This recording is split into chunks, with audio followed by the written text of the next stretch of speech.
Welcome to the Empower Half Hour. I'm Dr. Darren Pepper, coming to you from the new worldwide headquarters of Road to Awesome LLC in Omaha, Nebraska. Well, no, you moved. If I'm looking at the map, you moved right, correct? That's Up correct. and Yeah. right? Yeah, just checking. Yes. Yes, Hey, that's exactly what I put into my phone was take me up and right. Yeah. Dr. Love it. Frank coming to you from southern New Jersey, where it's going to be 80 degrees tomorrow. Go check it out. It'll be 60 next week. But besides that, we were so fast last week, we weren't even here. So maybe you missed us, but we're back and we're bigger than Yeah. ever. And so looking forward to our guest tonight, Darren. How about a little bit about her? Oh my goodness, I am so fired up to have Farah on the show tonight. She is, in seriousness, absolutely one of my all-time favorite people. One of the most powerful stories that you'll hear. One of the most just genuine people that you have the opportunity to be around. I'm excited to have her here. We'll bring her on here in just a minute. I got to say this though, Frank. Obviously, we missed the show last week. Unfortunately, Bradley's not here tonight, but that's what I want to talk about. Not that Bradley isn't here, but you say it's going to be 80 degrees there. It's supposed to be like 73 to 74 degrees here tomorrow. Buddy, where Bradley is, they got pounded with a snowstorm yesterday and today. I mean, it just seems way too early for the snow and such, to start kind of pounding down on people. It's crazy, right? It is. Bradley, I'm sure, has a great pair of boots, though, Yeah, I'm sure he probably does. among other I things. bet he's got a pretty good coat too. So, but I yeah, have some absolutely, surf. Brian. You better believe it, man. Yeah, the road to awesome does need to be in Charleston. There's no doubt about that. Yeah, yeah, right on, right on. So, yeah, absolutely. I asked Frank. Yeah, South Carolina rocks. Frank, does South Carolina rock? I haven't had a chance It's to be at Brian's place yet. hey, you know what? He has moved to a different school, but when I went down there a year before the pandemic, it was just at a brand new school that opened. It was phenomenal, just like a lot of things in South Carolina. So it's definitely a place to go. Definitely a place that we should bring the Empower Half Hour to. I totally agree with that. I've been to Myrtle Beach. Myrtle Beach was pretty fantastic. And I'm sure that it is not snowing in North Carolina. And heck, even Melissa in Canada says it's not even snowing there yet. So, Bradley, my friend, we're thinking of you. I guarantee when we bring Farah in, she's going to tell us that it's like 75 and sunny there in Palm Springs and or 85 and sunny, and all that kind of stuff. So let's not waste any more time. Let's get Farah here into the show. Farah, thank you so much for being on the Oh, Empower Half Hour. why? Thank you for having me. And it is currently a 79 degrees in Southern California. We'll There you even go. be in the 90s this weekend. So, but that's cool for us. So, Right on, right on. Well, we're super excited to have you here. Well, let's spend some time tonight just talking school culture. Let's talk about what's happening, in your school and in schools in California, and just I don't know anything you want to talk about. It's just super exciting to have you here. well, thank For you. those who don't know, I got to spend 3 days. Does that sound right? 3 days, 4 days, something like that, with Farah in the mountains this past summer, hanging out at Steve Wolf's Wild Heart Teacher Retreat, which was an absolutely incredible experience. I know. And I tell you about that trip. I said it was the retreat I didn't know I needed. Every educator, whether you're in the classroom, in an office, you need to go and experience this retreat. So it was powerful. And I go back to the things we learned at that retreat, and I apply it to my own life. I came up with the Monday morning medicine with Dr. Farah because of that retreat, meaning that we all need medicine. We need that self-care. And I think a lot of times us as educators, we put ourselves last. We have to balance work and family, and then we're kind of at the bottom of the totem pole when it comes to our needs. And so it's something that I think we all need to take seriously. We've heard it before, but we can't fill other people's cups if our own isn't filled. So something that I'm really trying to work on. So we're talking what's going Yeah, on and in school right now. it's so true too. And yeah, Steve, he gives me a lot of crap about not doing that retreat, but it just didn't work out for me this summer. But I feel like I missed it. It's a lump in my heart because of people like you that have gone there, come back and say, wow, it's totally amazing. And that's you and Darren obviously made a bigger connection there. And I wasn't even there. And when you popped in tonight and I said, hey, Farah, like we've been hanging out or something, because I feel like through a lot of your stories and through a lot of stories that Darren has told me that we do know each other. So yeah. nice to see you. It's amazing. Val, who went on the road trip with me, we road tripped it from California to Colorado. I think we traveled through like about 5 states on our road trip, our Thelma and Louise road trip. And Val and I had never actually met in person. The first time I met her in person was when my sister dropped me off at her place, and I jumped in a vehicle and traveled. And my mom thought I was leaving to a cult, because it's like, how in the world are you going into the mountains and getting all of this for only $50? And I'm like, I don't know. I'm not sure if I'm coming back, but I know I'll be a changed person. So yeah, it's definitely one of those trust fall moments. Yeah, no, absolutely. And you're right. The networking that you make is just unbelievable.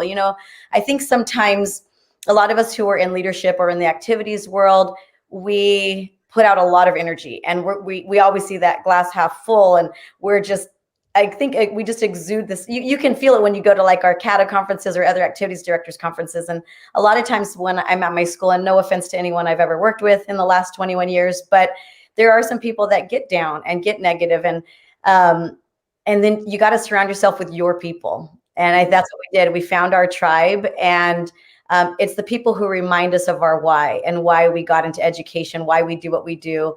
And one of the things that, not to give anything away, but one of the things that I realized I had to change this upcoming year was I had to let go of what other people were doing or not doing on my campus.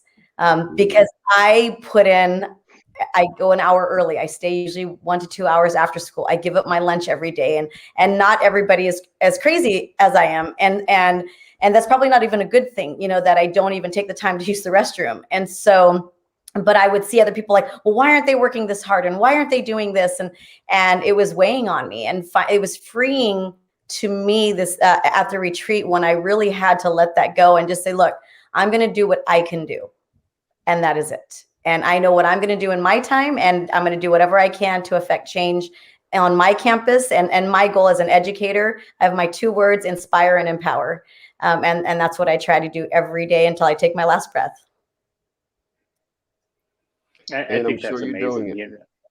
Yeah, without question. And I think just to stay on Wildheart for just 1 or 2 more seconds here, but I think each one of us that got the opportunity to participate in that, and obviously, again, I was at the same one with you, but there were things we were carrying around. We had no idea we were carrying them around. And just to be able to just let go and just watch that wash away, not only from ourselves, but I mean, honestly, I got to like physically see things wash away from you, and watch with Eric, and watch that with with Tom, and with Val, and Jamie, and Raj, and everybody else that was at our particular retreat. I think there's a lot that many of us are carrying around, and we continue to carry around, that go back to what you're saying, which is, focus on what we can control, and we gotta let go of the things that we can't control. Right. That's just so difficult, and I'm sure you're dealing again with some of that stuff now. Oh, it's true. And I'm constantly having to remind myself, like, okay, let it go. It's not going to be able to, I'm not going to be able to do it this way at this moment, because this is all I can do. I don't have the titles or the power, or, I can do what I can control, and I'm going to do the best I can in that aspect. And I have to release that. And I start to feel it when I'm like in that moment. And then I'm like, no, breathe, let it go. The children will be okay. And so will I. And it's been good. I mean, we're only a few weeks in. We started mid-August, but finishing up our first quarter right now. But I've had to, I became a drama teacher this year for my first time. And I had all of these grand ideas, and I've had to let a lot of them go. It's kids who have never been in drama ever in their life. And I've realized, okay, we're not going to necessarily put on the spring musical, but I'm going to make sure that those kids feel confident and they're excited to get up on a stage. And if that is my win this year, then that's okay. And so I've had to kind of let go of some of the standards that I would normally set for myself and the programs that I work with, and be okay. I've kind of had to adjust my goals. But I think in the scheme of things, I'll share a quick little story. One of the high schools I used to work at, they gave all of the kids a medallion when they graduated. And I said, why would you give them a medallion? It's just high school. And I remember a student telling me, but I'm going to be in the first in my family to graduate from high school. And so who's to say that one goal seems less than another one? We just have to adjust it and meet where they are. And I think that that's what I'm doing right now, is I'm meeting my students where they are.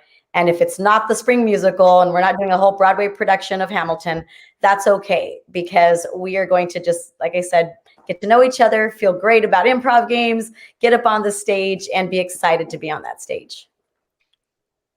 And those improv games are tremendous team building and connecting activities. And I just have to say, everybody can't be Bradley Skinner. So I know. I strive every day. But yeah, my daughters even say, "Who is this guy, DJ Phony Stark?" I'm like, yeah, I don't know. I have no idea, really. But Farah, you know, and a lot of what you're saying is, and I'll use an analogy and an opposite end thing, is that the barriers that people go through to get where they're going. So you never know what they're accomplishing as a goal, and you never know what their barriers are to get there. You know, for someone sitting in the first row of your classroom, or walking down the hallway, or teaching in that classroom next door to you, and it's yeah, so you bring it down, you know, like, hey, I had a flat tire a couple weeks ago, but good news is I had a car. So Right. you kind of put it in perspective, even when it seems like it can't be put in perspective. So you do a great job of doing that. Thank you. Thank you very much. I do. I think it's important. You're right. Perspective, I think, is everything. Knowing where they are. And I think one thing, a lot of times I don't know if I should say guilty of this or this is a good thing that I do, but I'm very, very open and honest with my students. They know my story. They know the struggles that I've gone through. They know the struggles that I currently go through. And I'm not pouring out everything, but they know that. I think sometimes our students look at us and they think of, okay, well, that person has a career, they have a nice car, they have a family, a home. They don't know what it took for us to get there. And so by sharing that, so I do an activity where it's a face activity. And so it's a head. And on the one side, they draw on it everything that they put out to the world. It's a mask activity. And so we write down, like for me, I'm always smiling. I see the best in everyone. And so I'm drawing things like on the eyes and on the mouth, always smiling. And then we share. And then we turn it over and we say, okay, what are the things that we often hide? And for me, one of mine was I cry every day, every single day. I'm like, I'm surprised I just don't have tear stains permanently on my shirts, because I am someone who has had a husband walk out on me and start a different life. I lost my son, which is the greatest loss I believe someone could ever experience in life. And so to go through these things, I want them to also know that I do struggle, that financially I've been in some of their shoes. And so I think when we take the time to share our story, then they're more likely to open up and realize, okay, this is my story. And I think that we get to kind of, like you said, see where they are, meet them where they are. And then not that we're lowering standards for them, but we are changing maybe the path that we're taking to get them. Well, you're talking about relationships. I mean, you're talking about building genuine relationships and, letting your kids see you as a human being, and I mean, that's, we think about, and yeah, here we are. So 70 episodes in a row, Frank. Yeah, I know Darren, I was going to say, you're a little late on that this week. I know. I know. Yeah, we're 17 minutes in. We should have hit that like 2 minutes in, but yeah, we're talking about relationships again. That's what it's all about. And I think that's one of the most critical things, is giving kids the opportunity to see us as human beings, and for them to understand that, yeah, we have been there before, and that there were these struggles to get us to where we are, and yet at the same time we continue to have struggles each and every day. I think what you're talking about there is just so important. Yeah. One, and then seeing their struggles. You know, I had a young man who his house burnt down and still showing up to school. You know, this was a few years ago, but now he's in the police academy and I'm excited for him. And, but if we hadn't built those relationships back then, I wouldn't know that he was struggling back then, or all the moments in between. He's 19 years old now, and called me up and said, I can't afford some of my equipment for the academy. And I said, let's go, let's get in the car, drove down to the uniform shop, and I am honored to play that role in his life. But we will never get those calls if we don't have the relationships built, you know. And we see a lot of teachers, I feel a lot of educators want to jump right in. Maybe they spend one day like, oh, we did team building and icebreakers, check, moving on. And they jump right into the curriculum. And, you know, when you have those struggles, whether they're behavior or they're not getting it, you have to go back and say, but did you build those relationships first? Because everything else falls into place once you've built those relationships. So if you're spending the entire first month on relationships, by all means do it. And I'm fortunate, you know, I was an English teacher for 17 years. Now I'm a full-time elective teacher with leadership, AVID, drama, and yearbook. So I have more flexibility, but my sister is an amazing math teacher and she still builds those relationships. So you can't use your excuse of I'm a content teacher who has to focus on the test, because once again, those relationships will help those scores on the test. And that's an excellent point. And that's what a lot of people don't get. And I never realized, I mean, I was blessed. One of the best parts of my career was being a middle school principal for 17 years. And that was never, when I was in 8th grade, I wanted to be the Pope. So that's a far cry from that.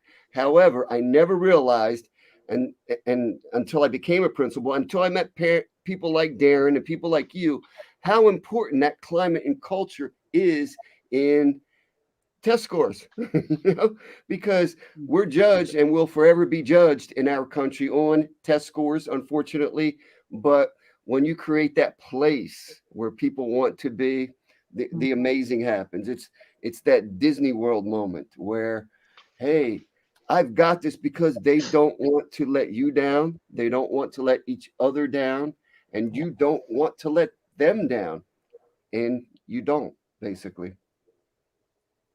Absolutely. I was just at an AVID training on Monday, and they had us write down a paragraph. We did a quick write on what is our ideal school and what would it be. And I was so excited, started writing down. I said, from the moment, you know, so much of it sounds very Renaissance-y.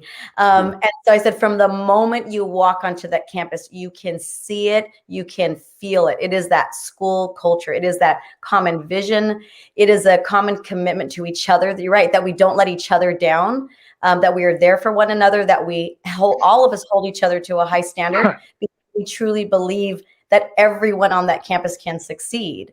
And then we push each other. And when we fall short, we're there to help pick each other back up and make sure that we're all scholars. We call ourselves scholars at our school. And I tell my AVID students that a scholar is a professional student. And I want to see them walk in focused and have all those traits that we expect of them. But it all comes down to, we go back to the relationships, and it's building that, it's modeling it. My quote that you will hear me say, and every leadership teacher says it, right? Lead by example. You will hear me say that probably more than anything else to my student leaders. And so we've got to make sure that we're walking that walk, right? Absolutely. You know, yeah, 100%. You know, and I think you hit on something right there too. And let's kind of chase that a little bit. You talked about Renaissance-y. And so, I mean, obviously the three of us, you know, very heavily involved in Jocelyn's Renaissance, you know, Hall of Famer to my right. I'm in the Hall of Fame. You will be someday in the Hall of Fame without question. And yeah, I mean, if Frank and I have anything to do with it, that'll be the case. I mean, but I'll tell you, this is where I want to go with this. So your involvement in Jocelyn's Renaissance has led to some pretty interesting opportunities. I mean, I saw just recently, you know, another Jocelyn's Renaissance event that's being held that you get to be a speaker at. Maybe talk a little bit about, you know, one, your involvement with Jocelyn's Renaissance and you know, how that has impacted you as an educator, but two, some of these events now that PC and Mike are starting to get you involved in, and the message that you're spreading, because I know it's amazing. Well, so I wanted to be a teacher since I was 7. So almost my whole life, I knew that this is what I was going to do. Settled on English, but then I got this opportunity to be a leadership teacher and an activities director, and it all changed. I am in the spot where I want to retire. Like, I don't want anything else. And people often ask me, "Well, you have your doctorate. Why aren't you moving up?" I'm like, "Oh, no, no, no. Teaching leadership is it." Because not only am I affecting the kids in my classroom, but as a leadership teacher, you are teaching those kids how to be change agents on their campus and in their community. And I had always been heavily involved in ASB, Associated Student Body, Student Council. And then Renaissance presented itself. At my very first middle school, there was a lady, Jody Facera, it was Renaissance. And I was just blown away. A lot of times our athletes are the royalty on campus, and to recognize students for their citizenship, to recognize students for their progress, for their academic achievement. I was just blown away that we were reaching so many other kids that often were overlooked, besides their parents who were probably putting their report card on their refrigerator. What was the school really doing? And so then another friend of mine, Lacey, became the Renaissance advisor, and then she ended up leaving. And it was passed on to me, and I could never go back. I don't know how I could be out of school and not be the Renaissance advisor, because, I tell people, if you could have anything on your campus, if you could pick the magic that is going to change your campus, I would say 2 programs that you have to have student government, so I'm not talking about that. But if you could have a program called Renaissance and a program called Link Crew or Web, I think that they will completely change your campus.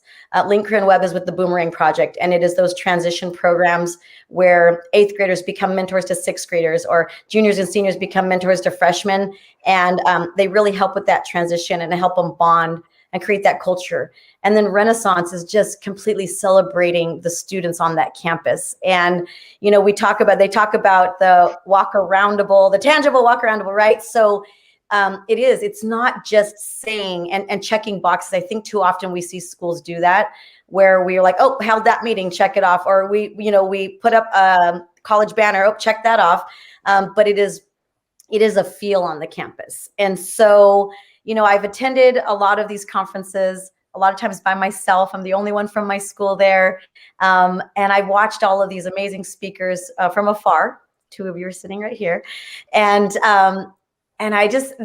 I don't know. I've always been this little girl, like, well, I'm little, I'm 4'11", but I mean, as a young child, I would always watch someone like Oprah Winfrey and say, "Oh, I'm gonna be that one day." Like, I'm not someone that just sits back and says, "Wow, that's a great point." I'm like, how do I get on that stage? I know I have a story to tell. How do I get, I'm making a difference in my classroom, now on my campus, now within my district. How do I share, the things that I've gone through with the world? And so I have been blessed that opportunities are starting to fall in place.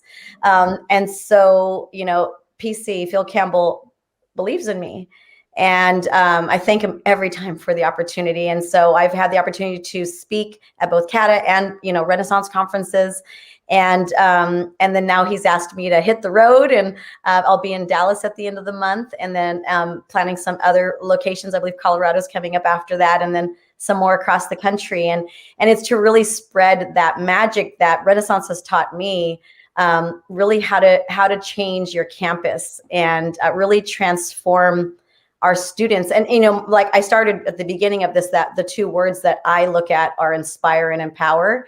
And I think that that's really what Renaissance does. It inspires our educators to be the best that they can be, to create these amazing campuses that lift up our students and essentially empower them. They feel like they're unstoppable. And that we give them tools that when they head out into the world, that they can achieve any darn thing that comes their way. And so with that, my ultimate goal is to still be an educator, but I want to do that also through writing books on leadership and how to really change the world, and then also speak. I want to reach more students across not only our country but the world. Well, there's no doubt that you will. You sound like someone, you have that vision quest, and it's going to a school near you. So thank you for doing what you do and for who you are, Thank which you. is that, I mean, that same fire. Darren and I are just sitting back saying, yep, we know, we get it. We feel that flame. Sometimes you got to stir it, you stir the Right. ashes and boom, the flame comes back, the fire comes back, but it's there. It never, ever, ever leaves you. And Right. when you think it does, somebody else walks into your life like you and Yep. Well, it's true, and that's what I would say. Before we started this, talking about what other conferences are out there, and I think that that's something. It's so much who you surround yourself with, and if you were with the naysayers and you're with the people that are just like, why am I even here? Or how many days until break? Like that, you will start thinking that way, even the best of us. And so, if we surround ourselves with the Franks and the Darrens and the PCs, that it is that they ignite that fire within us again, and I am so blessed to be around you gentlemen, because I want to be out there, and one of the things I've spoken with Darren about too is I want to be a strong female that's out there. I'm not a feminist. I say I'm an equalist. But there's so many strong men that I have taken my leadership students to over the years, but I also want to see very strong women out there. We have them in our leadership classes across the world. But a lot of times they're not out. You look at the list of female public speakers, especially in the youth leadership world, and there aren't that many.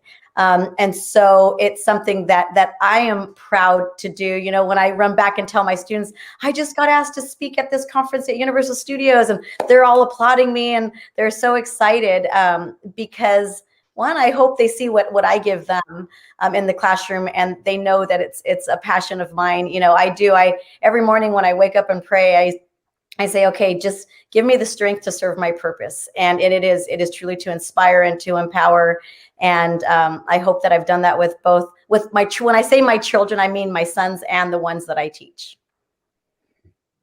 Oh, man, that is just so good. And we could just keep running with that. But I told you before the show came on, this is the fastest half hour of your week, and it is already evaporated in front of our eyes. So that means it is time for our final thoughts, and we will see who gets to go first in final thoughts. And we're going to make it, oh, it's me. How about that? Okay. So I'm going first on the final thoughts. Man, I don't know that I could be more fired up than I am right now after this conversation tonight. Farah, thank you so much for bringing your passion and your love and your energy. It's just truly infectious. Man, I tell you what, I wish I could have been a kid in your classroom. I don't know that I had that teacher who did that. I will say this. I think that as a final thought, it's really important. In fact, I'm going to change my final thought midstream. What Farah, what you just talked about with those strong female speakers, those strong female role models, I just think that's such an important and such a critical thing. And we had a couple of folks following along and chiming in on the comments who are those strong female leaders as well, just like yourself. You'd mentioned Val through the show. So anybody that's out there watching the show, or you're watching the replay of the show, and you're in that space, don't ever think that what you have to offer, that the story that you have to tell is not of value, because it is. And kids need to hear it, other educators need to hear it. When you share your passion and your love and what really fires you up and makes your feet really hit the floor hard in the morning, man, you can't go wrong with that. So that's my final thought. And now we'll go to Farah. Okay, so this relates to something that happened this weekend. I attended a leadership awards banquet, and I ran into a young man that I had seen a few years ago. And I ran right up to him. And I said, I remember you. You're the young man that wants to be a police officer. And he said, oh, no, not once. I'm going to be. And I was like, oh, dang, okay. So my lesson from this young man, who just graduated from high school this past year and is getting ready to go into the academy, be intentional, not just with our actions, but with your words. we can't just say, oh, I want to do this. It needs to be that, oh, I'm going to do this. I truly believe, and I talk about Oprah all the time, but she talks about what we put out into the universe. So write those goals down, put them up, speak them out loud, and really be careful of the words. Don't say, I want to, say, I'm going to, because it's going to already be out there in the world and we will achieve it.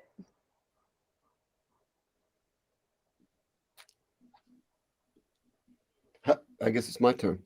What you just said, Ed, fair, and the most powerful thing that I got from this, and Darren and I, Bradley, girl dads. So when you say, I want to be not only a strong female, but strong for equality, et cetera, and I tell people that all the time. If you are in a position of leadership, authority, and leadership isn't position, as we know, it's a choice, but people, especially young people, need to see themselves as something, whether it's a career as a medical professional, whether it's a career as an educator, whether it's a career as a speaker or a police officer. And you bring that by showing them and telling them that you see yourself not only as you are, but who you can become. There's a great documentary out, Inspiration 4 on Netflix, about a recent space mission from Elon Musk's company. Check it out. Farah, you could have been an astronaut on that mission, and I want you to be on that next mission. So please, and peace and love. Thank you.